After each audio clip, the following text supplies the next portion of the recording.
It's the fastest growing sailing sport probably ever. It attracts so many different types of people, so many amazing skilled people, and it just sees that it's super safe. So I think as a sport, it's just such a safe community and safe area, and I think that's inevitable that eventually it will become Olympic, just as how attractive it is.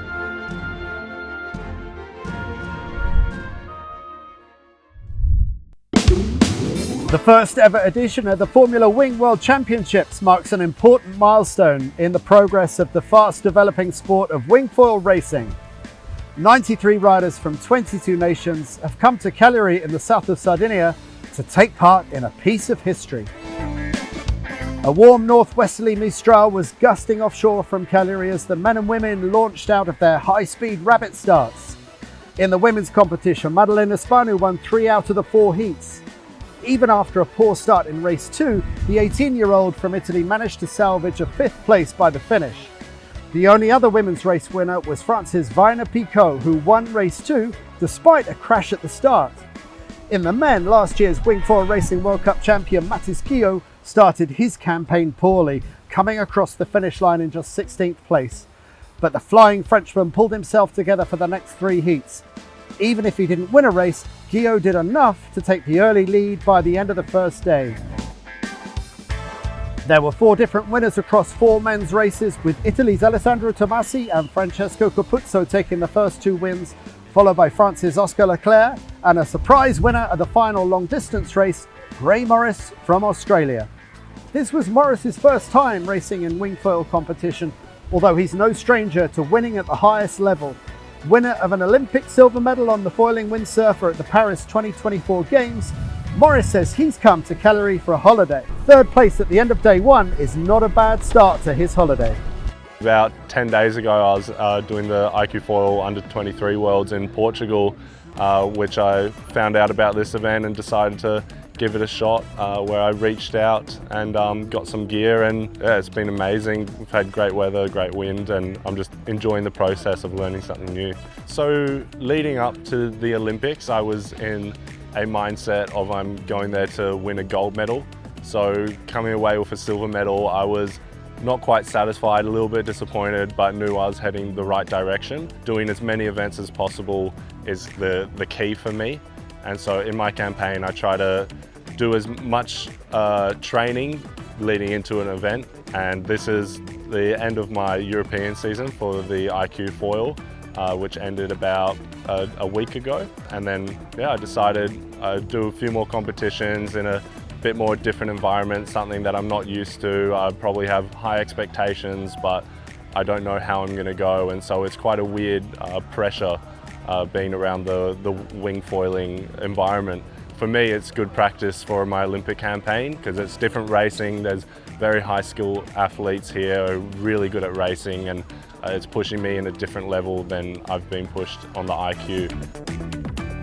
Losing's quite scary, and so I think jumping into a sport that you don't train in, or doing something you're not completely confident, like for example, I barely know how to tack properly on the wing foil, and I'm kind of figuring it all out while I'm here. It's quite a big step for me. It's super high pressure. I think I have a lot of expectations surrounding me, even though I'm more so on a break and just enjoying myself. There's still high expectations, and I'm kind of just living for the pressure at the moment and trying to experience that level.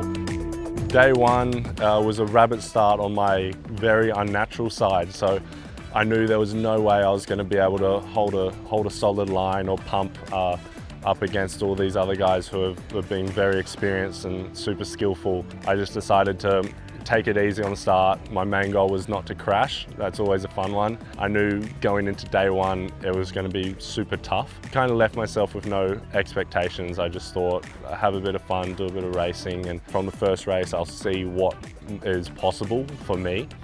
And yeah, I had quite a bad start in the first race and managed to get, I think, 2nd to the top mark. And at that top mark, I realized that today could be a kind of pretty good day for me if I stay focused and try to make as little amount of mistakes as possible. But I was purely just going in to have fun and kind of just be in a different environment and see what everyone's capable of. Day 2 in Cagliari marked the start of the short course racing, with 5 heats completed during a breezy afternoon. Fresh from his recent victory on the Yangtze River at the Wingfoil Racing World Cup China, Kamil Manewiecki came to Cagliari as one of the favourites, but here the Polish rider has been off his game. He finished up the day in 10th, a long way from his high expectations. At the front, Frenchman Guillaume continued to hold the lead, but being chased hard by the Italians Ale Tomasi and Francesco Capuzzo. Things keep on going well for another Italian, Maddalena Spanu, who continues to dominate the women's division with a healthy lead over Frances Picot and Karolina Kluszynska from Poland in third. Paloma Gutierrez is not fighting for the top places at this event, but for the Argentinian rider, it's still an important stepping stone to improving her wingfoil racing skills. Like, I'm from sailing. I started sailing when I was like 10 years old in Optis, then moved up to I-4 tennis, and actually got a 4th place in a world championship when I was younger. Then continued with coaching, and I wanted to get back at racing, so I discovered wingfoiling, and I think it was a really nice and fun way to get back into the water, and I really like it. But now I'm kind of getting used to the racing gear, which is a lot different from the freestyle or free ride gear. It's like learning how to ride a bike again, I guess. And it's just a learning process. I only used this gear 10 times before, so it's like I'm still managing and learning how to control it. But I think once I'm over that step, I'm gonna improve a lot more and feel more comfortable in the water. A successful week for me will be gaining a lot of experience and learning from my mistakes. I came here without expectations, knowing that the level was going to be really hard and that it was going to be challenging because the girls have been training a lot, and well, I don't have so much practice done before, so I just wanted to come here and learn, and I think there's no better way to learn than getting out of the comfort zone and like just falling and getting back up again. I think that's one of the best learning lessons you can get. Spanish rider Izet Segura has come with high hopes of doing well, but has caught a cold at the least convenient moment. I'm wearing this jacket because I'm quite sick, but I was drugged up in the water, so I felt nothing. For feeling bad, I think it was okay. Like, I managed to stay decently in the front. I couldn't push full on, but yeah, it was good. The level is really high, so it was difficult. So I'm happy. Pretty unlucky to get sick before the event, but to be honest, I think it's mental a little bit. Like, I think I've been having too much stress about it, and I think I did this to myself. So I think I shouldn't complain. There's worse things happening in the world. Like, it's a competition, yeah, but it's only a competition at the end of the day, you know? It's okay. Day 3 and the weather gods defied the forecast of poor wind. Instead, a strong breeze gusting over 22 knots arrived from the south, bringing in some rolling waves. The change of conditions seemed to suit Manewiecki extremely well, lifted the flying pole to 3rd overall. Just 2 riders still in front, Tomasi in 2nd, with Guillaume continuing to hold the lead. Manewiecki believes he could reel them in by the end of the final day. Today on day 3 I was 10th overall, and I knew I had to change something. I changed the equipment a little bit, I changed the mental, and from not even being close to winning the races, today I managed to win 2 races, being consistent in all of them, and I climbed up to the 3rd place. Meanwhile, things tightened up in the women's fleet. Not that Spano was sailing badly, but 3 other girls found an extra gear, with Kluszynska closing the gap to just 2 points behind the Italian leader. With Pico and Costi just a few points behind in 3rd and 4th place, the women's battle is really heating up as they go into the final weekend of competition. Still in the early stages of development of wingfoil racing, and we're seeing a wide range of sizes in the fleet. But based on how other high-speed foiling disciplines have developed in windsurfing and kiteboarding, there is a concern that the size of rider might get type-formed over time. We have to try and create a situation where I can compete and so can everyone else. I really would like that we make it fair for all the different people. We're gonna always want the bigger sail. Bigger sail is faster in all the sailing. We're the sailing class. For the brands that are going to 8, 8.5 or 9 meters. At the beginning of the year, I started with 6.5 wing. Now I'm almost on 8 meters wing, so maybe next year I'm gonna grow to 9 meters. If I didn't have the 8 meter, I wouldn't be here. I wouldn't be able to be competitive. If we limited the wing size to 6.5 meters, I think I could remain competitive.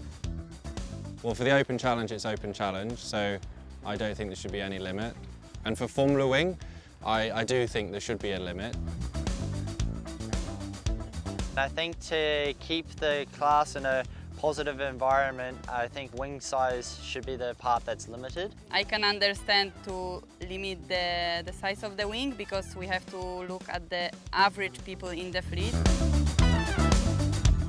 If you don't put any limitations, for sure people will try to hold bigger and bigger wings, that's for sure. If we continue on the direction we are currently, I don't think I'll be able to compete competitively in the wingfoil class next season. I really wish the wingfoil will not finish like kite or the IQ foil with the only heavy people. I think it should be restricted for next year to be able to include the most people into the wingfoil sport. If we don't stop it now, we're just gonna grow more and more. Eventually have one body type and one weight that works well in this class, and that's going to be a very heavy and tall rider. Just hope that we won't have to get any bigger. That is not going to be a good direction for the class. Keeping the game fair for riders of different sizes won't be an easy problem to solve, but it's an important one to work towards, as French rider Oscar Leclerc explains. We are already fast and playful. That means we can race in reduced area, closer to the public and being fast for a big show. It can be spectacular to watch, easy to understand, versatile and attractive. It works on any kind of condition and allows for many racing formats and create emotions with tense battle. To protect this unique character, we need to set clear rules now. In sailing, it's already clear. Bigger is your sail, faster you go. But only tall and heavy rider can handle oversized wing. If we allow that, we lose the athletic dimension of the sport and the inclusivity. We need to put a limit on wing size, and setting this limit will keep the sport fair and focused on physical performance, not body size. I am convinced we can design a dedicated wingfoil foil, unique and efficient in all conditions. This choice of wing size and foil size has to be done with taking in consideration the average body type of each gender. So we need to take the right decision now to give to sailing a new era with a wingfoil and still avoiding the same mistake we did with IQ foil and kite foiling. The Formula Wing concept is ever evolving as the sport develops new equipment and new techniques for handling different wind and wave conditions. Teenage sailor from the Netherlands, Felix Drent, explains the rules governing wing size selection. So we got Formula Wing this week. That means you can have 2 wings, 2 gliders, 1 mast and 1 board. So I registered my 6.2 and my 5.4. I think most of the people did something like that. We have a cutoff at 5.5, so you have 1 wing bigger, 1 wing smaller. And then you can have 2 gliders, but I personally just have 1, that's all I need. And that's basically it. Some people register a big wing and then a 5.5. Some people have, like me, a bit more near each other. So yeah, I think that's great. One rider who has decided to run with just 1 wing size and 1 foil set this week is Gray Morris. With his background in One Design racing on the IQ4 windsurfer, he's used to making 1 set of equipment work through the wind range. But the Australian is also very aware of the challenge of making foiling competition work across a range of athlete sizes.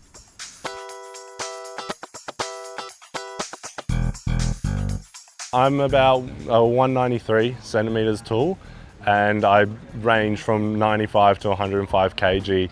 And so that's been super good. They have dropped the sail size down from a 9 meter to an 8 meter in order of getting the athletes a bit lighter to kind of help with getting some light wind racing done.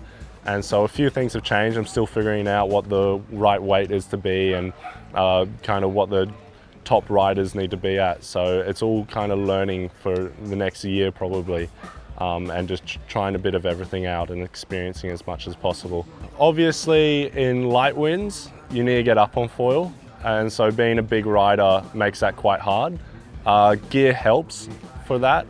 So gear decision is a big choice. I haven't been in this class long enough to know what the best gear is and what you need to use as a heavy rider or a light rider. I don't really know yet what that means, but I think obviously if you're a bit bigger, you go faster over a longer kind of run up, a longer runway, just with momentum. So I think kind of anything can happen. Sailing is quite a different sport where we have conditions. Not every regatta is the same because we have conditions, we have different gear that we can choose from, and there's so many other variables. So it's not always going to be the most fair sport. If you want a fair sport, for instance, you can go to like running where you just chuck on a pair of shoes and it's about who's the fittest is going to win. So there's a lot of different things that we need to figure out as athletes to be at the top level all the time. And I think this sport is so young that we don't truly know what the best is going to be and what the best size, what the best equipment, and what's going to happen in the future. As we've seen, if you look at the foils from a year ago or 2 years ago compared to now, so much has changed. So I think that change is going to keep developing, and maybe one regatta you'll see people who are 70 kgs winning and the people who are 95 to 100 kg at the bottom end, and then the next regatta it's a complete flip. So I think in the developing stages it's super hard to kind of announce what the future is going to be until the gear has either set to a one design or set to limitations. You won't really know what the physical size of paying off in every condition will be. So I think it will just be good to watch the class develop, watch the class grow, and see where it takes us. And maybe in the future we'll be able to understand and learn how to make the class cater to all sizes with what gear has to come. However the sport develops at the racing end, the future of wing foiling as a recreational sport is secure. Now it's a question of whether or not it might go Olympic. Here are Gray Morris's thoughts on why the future looks bright. I mean, it's the fastest growing sailing sport probably ever. It attracts so many different types of people. It's super safe. Everyone who does the racing or does just free riding is super inviting. We all like helping each other out, whether it's with gear knowledge or with gear in general. So I think as a sport, it's just such a safe community and safe area. And I think that's inevitable that eventually it will become Olympic, just as how attractive it is. I'm not sure how the format will be or what the racing would be like, but I know that it will bring in a lot of different viewing and a lot of eyes, and it can definitely be a huge factor in sailing and the future of sailing. I've been walking up and down the beach in Cagliari, and people who have never touched a boat before have been looking at our gear thinking it's amazing. So I think, yeah, it's inevitable that one day it will become an Olympic sport. I think it's easy to transport, nothing super big. You can use pretty much one board, one foil and one sail all around the world in most conditions and be super happy. You can go to any place in the world, and if you have a coastline or a lake, you'll be able to get on the water. And I think that just makes life so easy. Like, I've been traveling around Europe on planes and trains and in a car. I've been able to take like a set of equipment just in case the conditions are right. I think that's why it's been taking off a bit all around the world. It's just super easy and super attractive to use. Day 4 was a roller coaster with 6 chaotic races for the men. Somehow Matiskia rose above the confusion to score some solid results and claim the yellow jersey for the final day. He's joined in the men's final by Francesco Capuzzo, who battled his way into the blue jersey ahead of Alessandro Tomasi. Violet Picot settled brilliantly in the late afternoon session, the French rider doing just enough to guarantee her place in the women's final alongside Madalena Spanu. The city of Cagliari is the capital of high-performance water sports in Italy. It's the training base for Italy's Olympic sailors and for Luna Rossa, the America's Cup team. Carlo Cibatti worked for Luna Rossa at last year's America's Cup in Barcelona, but this week he's happy to be racing on the wing foil in his home city. Wing foil right now it's really nice because it's taking people from all around the sailing sport. So from sailing, from windsurfing, from kiting, and also from big boat sailing. I think it's really nice because we never seen such a discipline like this one that took really everyone from all the classes. I'm from Sardinia, from Cagliari, and it's really nice to have such an event like this one here in my home water. I didn't do a lot of other wing competition since 2023. I had some up and downs these days, but now I just need to keep it simple. On the gold fleet, all the points are really tight, so just keep it going and try to make it there. In Luna Rossa there are quite a lot of people they're winging, from the managing staff to the designer staff to some of the sailor and some of the shore guy. So quite a lot of people are really loving into wing foiling, and there are always some more people getting into it. There are a lot of sailors that from SailGP and America's Cup that they train a lot of the wing foil because they think that the feeling it's really similar to what we are doing now. And one example is Jimmy Spithill, that is really into wing foiling and he's always told me that the feeling that he has when he try a new foil in SE75 boat, it's really similar when we change our front wing on the wing foil gear. The start of the final day did not look promising. In very light winds, it was hard for the riders to keep their boards foiling, and once they splashed back down, it was really hard to get going again. The long distance golden ticket race and some of the knockout rounds had to be cancelled as the clock ran down and time was running out. The finals started in light breeze before the wind completely faded, with the yellow bib wearers Maddalena Spanu and Mattis Gio win by default. But then the breeze turned 180 degrees and a Mistral roared in. Now was the chance to get racing, although the 5 o'clock cutoff was fast approaching. After Emilia Costi's easy victory in the lighter winds of the first women's final race, it was a very even start for all 4 riders out of the start of women's final race 2. Maddalena Spanu struggled to accelerate out of the line, and the Italian soon tacked away from her 3 rivals who carried on out to the left-hand corner. Around the first turning mark, Vina Picot from France took the early lead. Spanu took her chances by going the opposite way from the other 3 riders, and the gamble paid off. The 18-year-old foiled across the finish in the lead and becomes the first ever women's Formula Wing World Champion. Silver went to Picot and bronze to Costi. This week was an amazing week.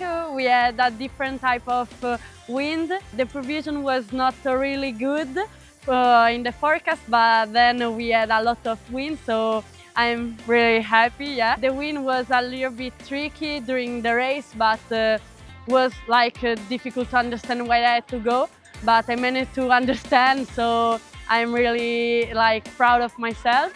And also this final day was very difficult. First hit that the wind was pretty light and I couldn't manage to finish the race. But second laps I could take the other girl, so I'm very proud of myself. With Sean Herbert taking victory in the men's final race in light winds, and then Italian rider Francesco Capuzzo winning in the stronger wind later in the afternoon, Gio was coming under pressure. With the 5 p.m. cut-off just a few minutes away, if any of Capuzzo, Gio or Herbert won the final race, they would become world champion. As it turned out, the first man across the finish line was Alessandro Tomasi. Gio crossed just behind in second. However, Tomasi would soon find out that he'd been given a points penalty for hitting a mark earlier in the race. Gio therefore became the race winner. The Frenchman had scrapped and fought his way to the world title. Capuzzo took silver, Herbert the bronze.